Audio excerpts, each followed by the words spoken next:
আসসালামু আলাইকুম। সবাই কেমন আছেন? আশা করি সবাই ভালো আছেন। আজ আপনাদের জন্য নিয়ে এসেছি গল্পের চতুর্থ পর্ব। আশা করি গল্পটি আপনাদের ভালো লাগবে। তাহলে চলুন শুরু করা যাক। আমি বললাম, সরি, আসলে আমি বুঝতে পারিনি তুমি পড়ে যাচ্ছিলে, তাই আমার কথা শেষ হতে দিল না। তার আগেই হঠাৎ ঈশা আবার আমার উপর ঝুঁকে চোখে চোখ রেখে আমার গলা টিপে ধরে। আমি তো অবাক মেয়েটির কাণ্ড দেখে। মেয়েটি করছেটা কি? আমি ভাবতে পারিনি এমন কিছু হবে। ঈশা বলে, তাই ধরতে বাধ্য হয়েছেন কি? তাই তো, এটা সবাই বলে। ধরার নাম করে মজা লুটে নেবে, তারপর বলবে আমি তোমাকে সাহায্য করছিলাম মাত্র। ওর কথায় আমার রাগ হলো। একে তো পড়ে যাচ্ছিল, ধরে বাঁচালাম, এখন তার উল্টো প্রতিদান দিচ্ছে। আমি ওর হাত শক্ত করে ধরে বললাম, এই তুমি বারবার আমার উপর পড়ো কেন? আমি কি ইচ্ছে করে তোমাকে জড়িয়ে ধরেছি? তুমিই তো আমার উপর পড়লে। তুমি পড়ে যাওয়াই উচিত ছিল। বারবার তোমাকে বাঁচাতে গিয়ে আমি ফেসে যাই। ঈশা বলে, তা না হয় বুঝলাম, আমাকে বাঁচানোর খাতিরে আপনি আমাকে জড়িয়ে ধরেছেন, কিন্তু ওই যে ওসব কী ছিল, সেটাও কি বাঁচানোর খাতিরে? আমি বললাম, কিসবের কথা বলছো? আমি আবার কি করলাম? ঈশা বলে, কি করেননি আবার আমাকে? আমি বললাম, তোমাকে বলো কি করেছি? ঈশা আমার দিকে রাগিত চোখে তাকিয়ে সরে গেল। আমি ওর কাণ্ড দেখে মুচকে এসে বললাম, সরি সরি, আসলে সত্যি আমি বুঝতে পারিনি এমন কিছু হবে, আর তুমিও এমনভাবে আমার বুকে এসে পড়েছো, জড়িয়ে না ধরে থাকতে পারলাম না। যা হয়েছে আমার মনের অজান্তেই হয়ে গেছে, তার জন্য সরি। ঈশা বলে, থাক আর অজুহাত দিতে হবে না। নিহাত আমার একা থাকতে ভয় করে, তাই আপনার সবকিছু সহ করতে হচ্ছে। আর আপনার আচরণে একটা কথা বুঝতে পারলাম, আসলে সব ছেলেরাই একই রকম, মেয়ে মানুষ দেখলে নিজেকে ঠিক রাখতে পারে না। আমি কিছু বলতে গিয়েও বলতে পারলাম না, কি বলবো আমি, তাই চুপ করে গেলাম। ঈশা বলে, একটা কথা বলার ছিল। আমি বললাম, বলো, শুনছি। ঈশা বলে, কাল আমাকে হয়তো মা বাবা নিতে আসবে, বলছিলাম কি আপনি কি আমার সাথে যাবেন? আমি ওর দিকে কিছুক্ষণ তাকিয়ে থেকে বললাম, তুমি নিয়ে যাবে আমাকে তোমার সাথে? ঈশা বলে, এটা কেমন কথা? আপনি তো আমার প্রশ্ন আমাকেই করলেন। আমি বললাম, তোমার যদি তাই মনে হয় তাহলে তাই, এখন বলো, নিয়ে যাবে আমাকে? ঈশা বলে, আপনি যদি যেতে চান তাহলে আমার সাথে যেতে পারেন। আমি মুচকে এসে বললাম, ঘুরে ফিরে আমার প্রশ্ন আবার আমাকেই করছো। আচ্ছা বেশ, তোমার মুখ ছোট হয় এমন কোনো কাজ আমি করব না, আমি যাব তোমার সাথে, এবার খুশি তো? ঈশা একগাল হেসে বলে, সত্যি আপনি যাবেন? আমি বললাম, যাব তো। ঈশা বলে, তবে একটা কথা। আমি বললাম, বলো। ঈশা বলে, ইয়ে মানে বলছিলাম কি, সেখানে গিয়ে কিন্তু আপনাকে আমার স্বামীর মতো অভিনয় করতে হবে না, মানে বুঝতেই তো পারছেন। আমি ওর দিকে কিছুক্ষণ তাকিয়ে মুচকে এসে বললাম, ঠিক আছে, কোনো সমস্যা নেই। তারপর আমাদের মাঝে তেমন কোনো কথা হলো না। একসময় নানান কথা ভাবতে ভাবতে দুজনেই ঘুমিয়ে পড়লাম। সকালে ঘুম ভাঙলো মায়ের ডাকে। আজ ওকে নিতে আসবো ওর ফ্যামিলি, তাই বাড়িতে অনেক বড় আয়োজন করেছে। সব মেহমানকে আপ্যায়ন করে বিদায় জানালাম। বিকেলের দিকে ঈশাকে ওর মা বাবা নিয়ে গেল। যাওয়ার আগে ঈশা আমাকে বলে, আপনি আসবেন তো রাতে? আমি বললাম, হ্যাঁ, আমি রাতে ঠিক সময় পৌঁছে যাব। তারপর ঈশা চলে গেল তার মা বাবার সাথে। রাতে আমি ওদের বাসায় গেলাম। নতুন জামাই গেলে নাকি বাজার করে নিয়ে যেতে হয়, আমিও তাই করলাম। অনেকগুলো বাজার করে ওদের বাসায় গেলাম। সবাই আমাকে দেখে খুশি হলো, তার চেয়ে বেশি খুশি হলো ঈশা। তার মুখে একটা হাসি রেখা ফুটে উঠল। সে মনে মনে বলে, যাক, কথা রেখেছে, অন্তত কারোর সামনে আমার মুখ ছোট হতে দেয়নি, আর কেউ সন্দেহ করবে না আমাদের মাঝে কি চলছে। লোকটাকে যতটা খারাপ ভেবেছি ততটা খারাপ না। এদিকে আমার ভাগ্য খারাপ। আসার সময় বন্ধুদেরকে বলেছিলাম আমার সাথে আসার জন্য, কিন্তু কেউ আসেনি। কারণ সবার নাকি কাজ আছে, তাই আমাকে একাই আসতে হলো। কিন্তু এখানে একা এসে দেখছি বিপদে পড়েছি। এমন কেউ নেই আমার সমবয়সী যে তার সাথে বসে গল্প করব। সে কখন থেকে একা রুমে বসে আছে, এদিকে ঈশারও কোনো খবর নেই। প্রায় ঘন্টা দুয়েক পর ঈশা এলো। শাড়ির আঁচলে হাত মুছতে মুছতে এসে আমাকে বলে, চলুন, রাত অনেক হয়েছে, খেয়ে নেবেন। ঈশাকে দেখে আমার চোখ আটকে গেল। ঘামার্ত মুখ, মুখ থেকে ঘাম চুয়ে চুয়ে পড়ছে, তাতে আলাদা একটা সৌন্দর্য ফুটে উঠেছে ওর মুখে। কয়েক সেকেন্ড তাকিয়ে রইলাম অপলকভাবে। ওকে দেখে একদম গৃহিণী গৃহিণী মনে হচ্ছে। আমাকে অমন করে তাকিয়ে থাকতে দেখে ঈশা বলে, কি হলো, অমন করে কি দেখছেন? চলুন, সবাই বসে আছে। আমি উঠে দাঁড়াতে দাঁড়াতে বললাম, তোমাকে দেখছি, তোমাকে একদম গৃহিণী গৃহিণী মনে হচ্ছে। ঈশা বলে, গৃহিণী লাগাটাই স্বাভাবিক। বিয়ে হয়ে যাওয়ার পর মেয়েরা তো এমনি গৃহিণী হয়ে যায়। আমরা দুজন কথা বলতে বলতে নিচে চলে এলাম। নিচে এসে তো আমি আরো অবাক। বাড়িতে কোনো মেহমান নেই, শুধু আমরা চারজন মানুষ। আমি, ঈশা আর ঈশার মা বাবা। এই চারজন মানুষের জন্য এত খাবার, কি কি নেই টেবিলে? আমাকে অবাক হয়ে তাকিয়ে থাকতে দেখে ঈশার মা বলে, কি হলো বাবা, দাঁড়িয়ে আছো কেন, বসো। আমি বসতে বসতে বললাম, না মানে, বাড়িতে কি আরো মেহমান আছে? মা বলে, না, সবাই তো সেই সন্ধ্যাবেলায় চলে গেছে। আমি বললাম, তাহলে মা এত খাবার কেন? মা মুচকি হেসে বলে, সব তোমার জন্য বাবা। আমি বললাম, এত খাবার আমি খেতে পারবো না। ঈশা বলে, বেশি কথা না বলে খাওয়া শুরু করুন। আমি আর কোনো কথা বললাম না। ঈশা আমার পাশের চেয়ারে বসলো। সে আমাকে খাবার বেড়ে দিচ্ছে। মা বলে, জানো বাবা, এসব খাবার কে রান্না করেছে? আমি বললাম, নিশ্চয় আপনি রান্না করেছেন মা। মা বলেন, না, আজ নিজের হাতে সবকিছু ঈশা রান্না করেছে। এটা শুনে আমি আরো অবাক, এত কিছু কখন কিভাবে রান্না করলো, তাও আবার একা হাতে। আমি আর কিছু না বলে সবার সাথে খাওয়া শুরু করলাম। খেয়ে বুঝলাম ভালোই রান্না করে। একসময় খাওয়া দাওয়া শেষ করে রুমে চলে এলাম। কাজের মেয়েকে সবকিছু বুঝিয়ে ঈশাও রুমে চলে এলো। রাত বেশি হয়ে যাওয়ার কারণে শ্বশুর শাশুড়ির সাথে ভালোভাবে কথা হয়নি। ঈশা রুমে এসে সোজা ওয়াশরুমে চলে গেল। কিছুক্ষণ পর ফ্রেশ হয়ে কাপড় চেঞ্জ করে বেরিয়ে এলো। আমি তখন বারান্দায় দাঁড়িয়ে রাতের দৃশ্য দেখছি। বাহিরের পরিবেশটা খুবই মনোরম। ওর বারান্দা থেকে অনেক দূর পর্যন্ত দেখা যায়। ঈশা ধীর পায়ে এসে আমার পাশে দাঁড়ালো। ঈশা বলে, কফি খাবেন? আমি বললাম, মন্দ হয় না। ঈশা বলে, আপনি এখানে বসুন, আমি কফি নিয়ে আসছি। এই বলে সে আবার চলে গেল। কিছুক্ষণ পর কফি নিয়ে এলো। আমাকে এক কাপ এগিয়ে দিতেই আমি ধন্যবাদ বললাম। ঈশা বলে, আপনার কোনো সমস্যা হচ্ছে না তো এখানে? আমি বললাম, তা হচ্ছে একটু, তাতে কোনো সমস্যা নেই। তুমি কিন্তু খুব ভালো রান্না করতে পারো। আমার জন্য এত কিছু রান্না করার জন্য ধন্যবাদ। ঈশা বলে, এখানে ধন্যবাদের কি আছে? আপনাকে রান্না করে খাওয়াতে পেরে আমার ভালো লাগছে। সত্যি বলতে এই প্রথম আমি কারোর জন্য রান্না করেছি। এভাবে টুকিটাকি কথা বলে দুজন ঘুমোতে চলে এলাম। মাঝখানে বালিশ দিয়ে দুজন দুই পাশে শুয়ে পড়লাম। ঈশা বলে, আমার কথা রাখার জন্য ধন্যবাদ। আমি বললাম, এখানে ধন্যবাদ দেওয়ার কি আছে? তুমি না বললেও আমি আসতাম, কারণ এটা নিয়মে পড়ে। ঈশা বলে, তাই বুঝি? আপনি আবার নিয়ম কখন থেকে পালন করা শুরু করলেন? আমি বললাম, না করে উপায় আছে? মা বাবা টের পেয়ে যাবে না? হঠাৎ ঈশা বলে, সত্যি আপনি অনেক ভালো। এই 3 দিন আপনার সাথে থেকে এটা বুঝতে পারলাম, যতটা আপনাকে খারাপ ভেবেছি ততটা খারাপ না। আমি ভুরু কুঁচকে বললাম, হঠাৎ এই কথা? আমি কি এখনো পর্যন্ত খারাপ কিছু করেছি যার জন্য তোমার মনে হয়েছে আমি খারাপ? ঈশা বলে, না মানে ছেলেদেরকে আমি যতটা খারাপ মনে করতাম সেই ধারণা থেকে আপনাকে খারাপ মনে করতাম, কিন্তু আপনার সাথে থেকে বুঝতে পারলাম আসলে সব ছেলে খারাপ হয় না, ভালোও আছে। আমি বললাম, আচ্ছা ছেলেদের প্রতি তোমার এত ঘৃণা কেন, আমি কি জানতে পারি? ঈশা বলে, না আমি বলতে পারবো না। এই বলে কিছুক্ষণ নীরবতা কাটলো আমাদের মাঝে। নীরবতা ভেঙে ঈশা বলল, একটা কথা ছিল। এবার আমি ওর দিকে চোখ ছোট ছোট করে তাকিয়ে বললাম, আবার কি কথা?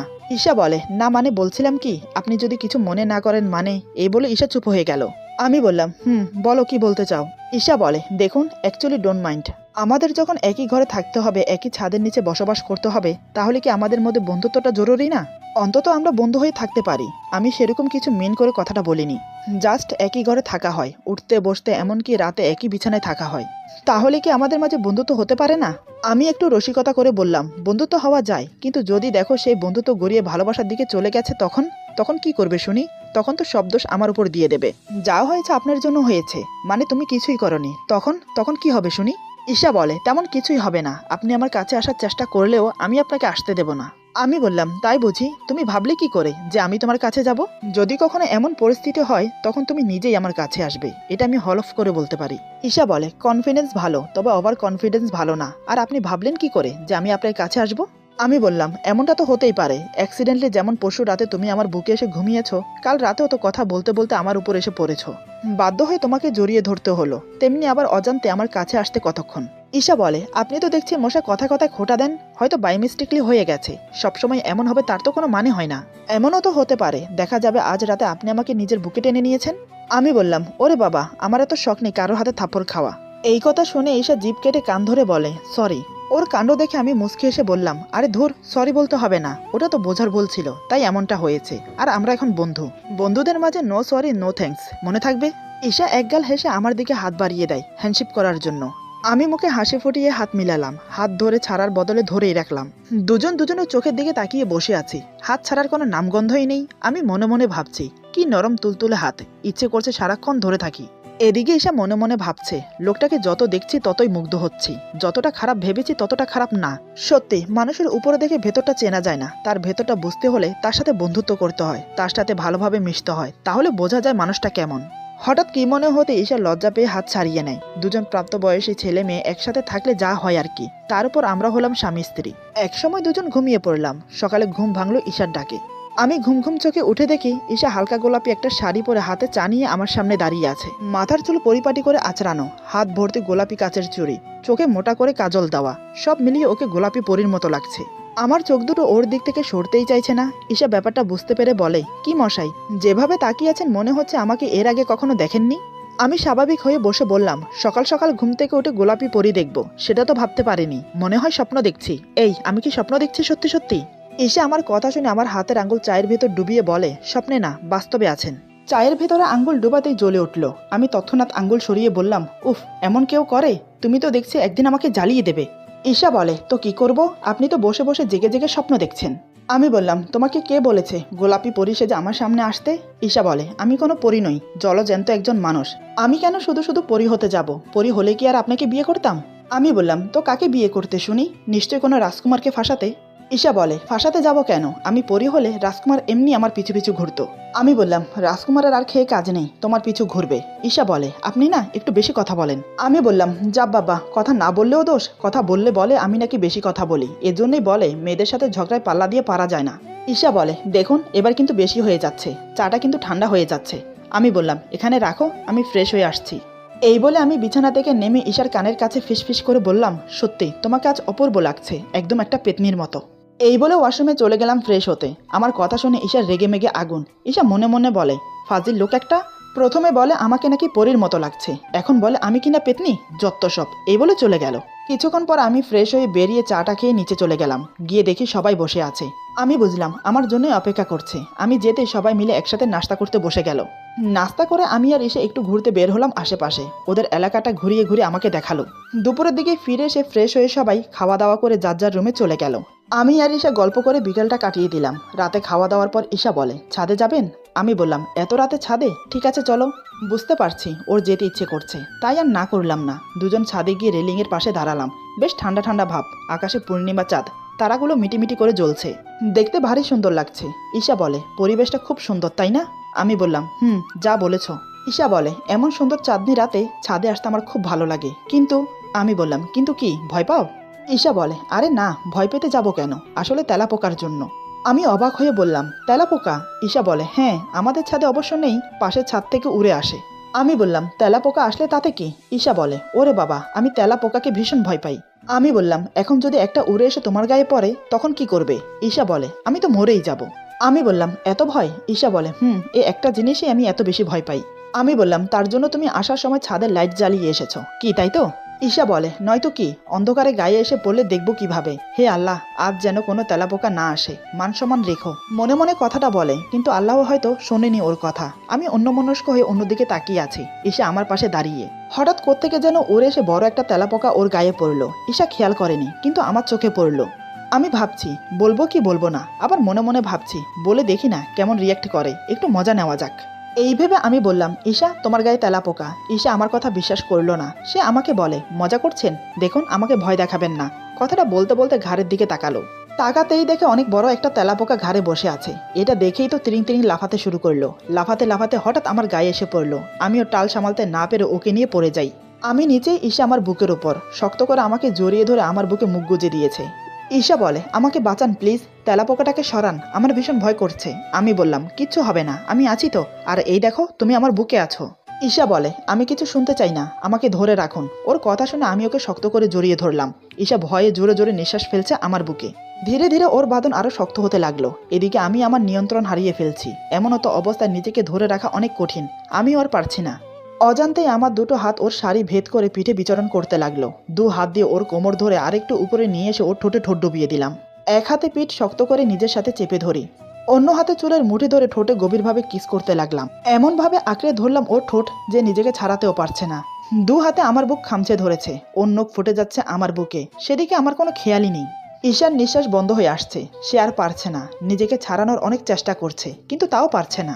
এবার সে চিৎকার করে কান্না করে দেয়। ওর কান্নার শব্দে আমার ধ্যান ভঙ্গ হলো। আমি তৎক্ষণাৎ ওকে ছেড়ে দিলাম। ঈশা লাফিয়ে উঠে জোরে জোরে নিঃশ্বাস নিচ্ছে। আমি উঠে দাঁড়াতেই হঠাৎ সে আমাকে সজোরে একটা থাপ্পড় মারে।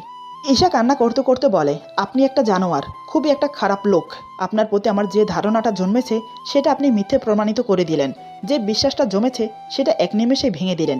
ছি, সুযোগ পেলেই বুঝি সদ্ব্যবহার করতে হয়। আমরা মেয়ে বলে কি মানুষ না? মেয়ে দেখলেই কি আপনাদের মতো ছেলেদের নেশা জেগে ওঠে? আমি আপনাকে কখনো ক্ষমা করব না। এই বলে কান্না করতে করতে দৌড়ে চলে গেল।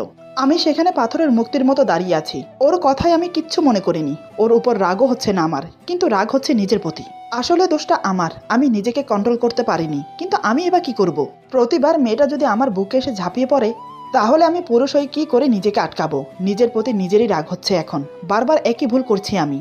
ও তো ঠিকই বলেছে, আমি একটা জানোয়ার। মাথা ফেটে যাচ্ছে আমার রাগে। তাই আর নিজেকে ধরে রাখতে পারলাম না। ছাদের রেলিংয়ের সাথে দু হাত দিয়ে দুটো ঘুষি মারলাম। তাতেই দু হাত ফেটে রক্ত পড়তে লাগলো। সেদিকে আমার কোনো খেয়াল নেই। কোন মুখে দাঁড়াবো আমি ঈশার সামনেই? দু হাতে মাথার চুল খামচে ধরে রেলিংয়ের সাথে হেলান দিয়ে বসে পড়লাম।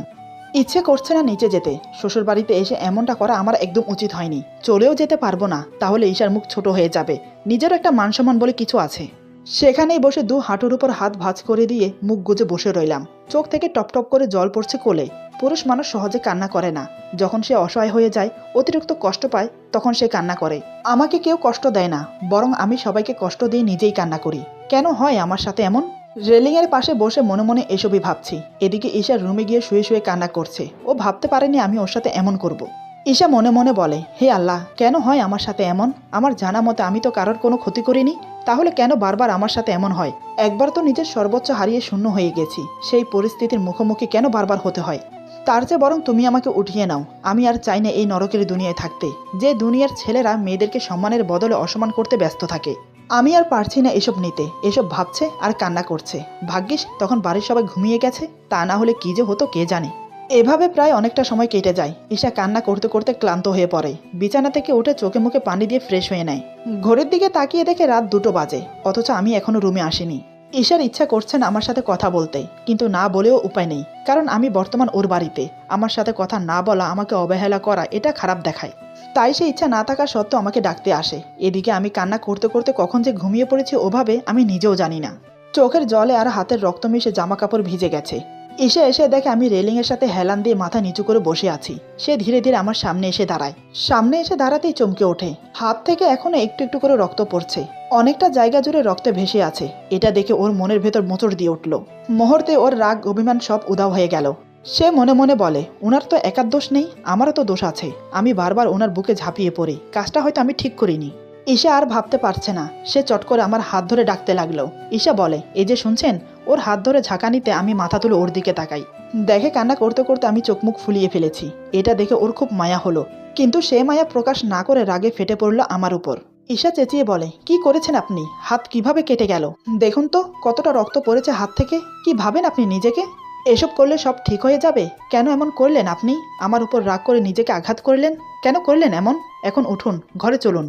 আমি হাঁ করে ওর দিকে তাকিয়ে রইলাম, কোনো কথা বললাম না, কারণ ঈশা কান্না করছে। ওর চোখের পানি দেখে কিছু বলার সাহস পেলাম না। ঈশা আমাকে টেনে তুলে হাত ধরে রুমে নিয়ে গেল। তারপর ওয়াশরুমে নিয়ে গিয়ে আমার শরীর থেকে টি শার্ট খুলে ফেললো। টি শার্ট খুলতেই দেখে নখের আঁচড়ের দাগ রক্ত জমাট বেঁধে আছে। বুঝতে বাকি রইল না এই দাগ ওরই করা।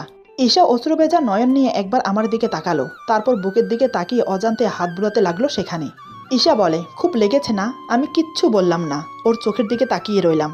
সত্যি মেয়েদেরকে বোঝা বড় দায়, কখন তারা কী রূপ ধারণ করে বলা যায় না।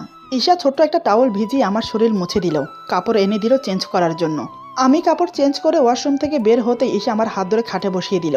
তারপর ফাস্টিং বক্স খুলে হাতে মেডিসিন লাগিয়ে ব্যান্ডেজ করে দিল। 2টো ব্যথার ওষুধ খুলে দিল খাওয়ার জন্য।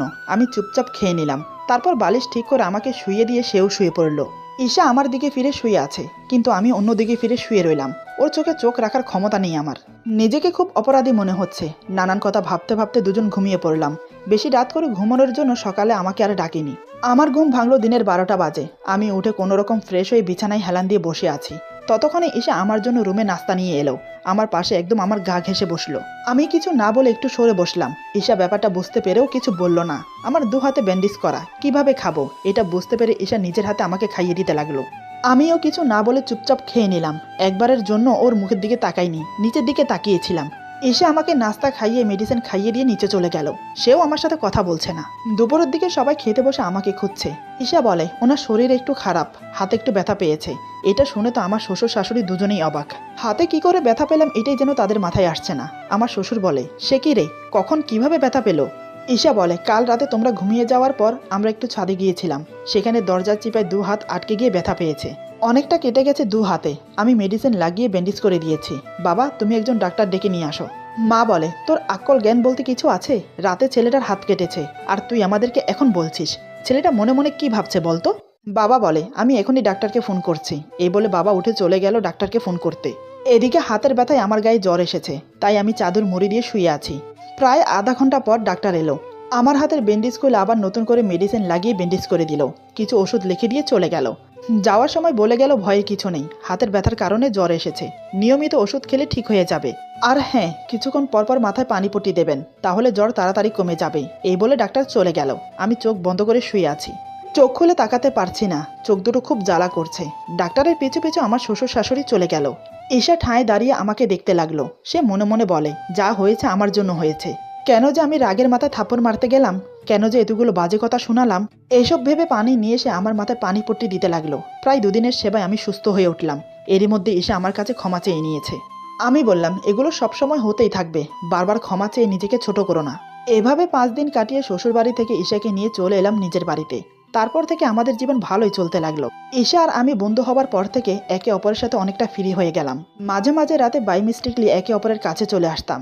একই বিছানায় থাকি যখন, এটা হতেই পারে, স্বাভাবিক ব্যাপার। ঈশাকে বিয়ে করার পর থেকে আমার অতীত ধীরে ধীরে ভুলতে বসেছি। ঈশার ক্ষেত্রেও তাই। দুজনের মাঝে ভালো ভাব জমেছে, একে অপরের সাথে সবকিছু শেয়ার করি। এভাবে প্রায় 6-7 মাস কেটে গেল অনায়াসে। একদিন বিকেল আমি অফিসে বসে পত্রিকা পড়ছি। হাতে কোনো কাজ ছিল না, তাই হঠাৎ আমার একটা আর্টিকেলের চোখ আটকে গেল। আর্টিকেলটা আমি একবার করে 4 বার পড়লাম। আর্টিকেলটা পড়তে পড়তে আমার মাথা গরম হয়ে উঠল। ইচ্ছে করছে নিজের চুল নিজে টেনে ছিঁড়ে ফেলি। মুহূর্তের আগে আমার চোখ লাল হয়ে গেল। কেন বারবার একই জিনিস ঘটে? কেন আমার সামনে এসব পড়ে? কি হচ্ছে এসব? এরপর যা হলো। আজকের গল্প এখানে সমাপ্ত। গল্পের বাকি অংশ পেয়ে যাবেন আগামী পর্বে। সবাই ভালো থাকবেন, সুস্থ থাকবেন। আল্লাহ হাফেজ।